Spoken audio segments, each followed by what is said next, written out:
Hello guys, ரீசெண்டாக release ஆன மூவிஸ்லேயே one of the best Tamil movie அப்படின்னு வந்து ரீசெண்டாக ரிலீஸ் ஆன மூவிஸில் சொல்கிறேன். ஸோ அதுக்கு இந்த படத்தை வந்து நம்ம ஒரு பெஸ்ட்டான ஒரு மூவி அப்படின்னே வந்து சொல்லிடலாம்.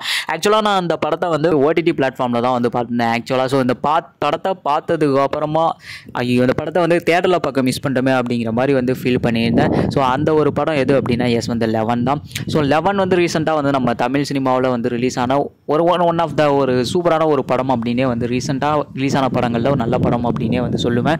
ஏன்னா அந்தளவுக்கு ரொம்ப கிரிப்பிங்கான ஒரு ஸ்க்ரீன் பிளே அண்டு நல்ல ஒரு சீரியல் கில்லர் மூவி அண்ட் இந்த இன்வெஸ்டிகேஷன் த்ரில்லர் மூவியெல்லாம் வந்து நம்மளுக்கு கொஞ்சம் பிடிக்கும் இல்லையா.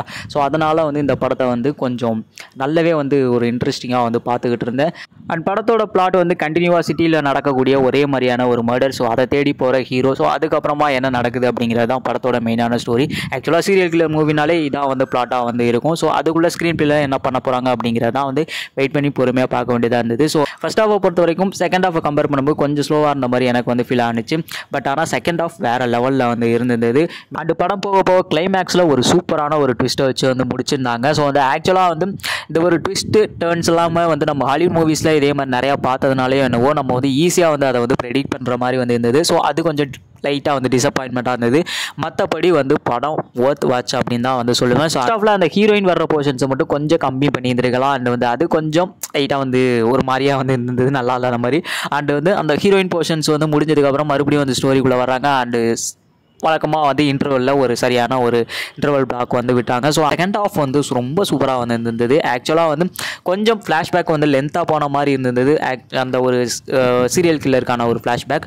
மற்றபடி வந்து இந்த படத்தில் அந்த ஹீரோயின் வர்ற போர்ஷன்ஸ் அண்ட் அந்த சீரியல் கில்லரோட ஃப்ளாஷ்பேக் இது மட்டும்தான் வந்து எனக்கு வந்து கொஞ்சம் டிசப்பாயிண்டடாக வந்து இருந்த மாதிரி இருந்தது. அண்ட் கிளைமேக்ஸில் இருந்த ஒரு ட்விஸ்ட் அது கொஞ்சம் நம்ம முன்னாடியே வந்து ப்ரெடிக்ட் பண்ணிட்டோம். மற்றபடி வந்து ஓவரால் மூவியை வந்து ஃபுல்லாக வந்து பார்க்கும்போது உண்மையிலே ஒரு ஒர்த் வாட்சான ஒரு மூவி. ஸோ மறக்காமல் நீங்கள் ஃப்ரீயாக இருந்தீங்கன்னா இந்த படத்தை வந்து ட்ரை பண்ணி பாருங்கள்.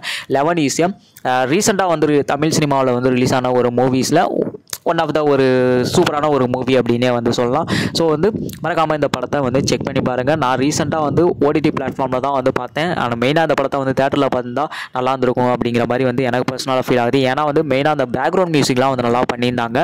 ஸோ அதனால் வந்து தேட்டரில் பார்த்துருந்தா இன்னும் கொஞ்சம் நல்லா இருந்திருக்கும் அப்படிங்கிற மாதிரி வந்து எனக்கு பர்சனலாக வந்து ஃபீல் ஆகுது. அண்டு நீங்கள் இந்த படத்தை பார்த்துருந்தீங்க அப்படின்னா உங்களோட தாட்ஸை மறக்காமல் வந்து கமெண்ட் பாக்ஸில் கமெண்ட் பண்ணிடுங்க. அண்டு இதே மாதிரியான இன்னும் நிறையா வீடியோஸோட உங்களை வந்து மீட் பண்ணுறேன். So that's all guys. Video பிடிச்சிருந்தா like and share and subscribe. So இன்னும் நிறைய வீடியோஸோட உங்களை வந்து மீட் பண்ணுறேன்.